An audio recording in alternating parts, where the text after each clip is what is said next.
রক্ষা করে চলি।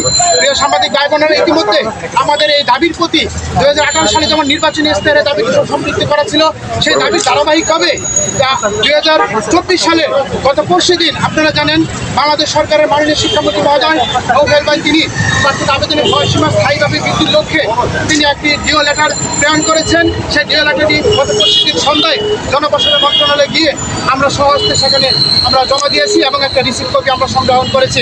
তারই ধারাবাহিকতা আপনারা জানেন চাকরিতে প্রবেশের বয়সীমাটি স্থায়ীভাবে বৃদ্ধির লক্ষ্যে ইতিমধ্যে সারা বাংলাদেশের জাতীয় সংসদ সদস্য প্রায় 43 জন এই দাবির প্রতি সমর্থন জ্ঞাপন করেছে।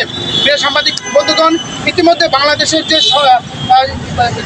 সংগঠন রয়েছে যেমন ঢাকা বিশ্ববিদ্যালয়ের শিক্ষক সমিতি সভাপতি তিনি এই দাবিটির প্রতি সমর্থন জ্ঞাপন করেছেন এবং বাংলাদেশ সুপ্রিম কোর্টের বাংলাদেশের সাধারণ সম্পাদক আব্দুল নুরাল খান তিনি এই দাবিটির প্রতি সমর্থন জ্ঞাপন করেছেন এবং পেশাজীবী সংগঠনের সকলে এক বাক্যে এই দাবিটির প্রতি সমর্থন করেছেন।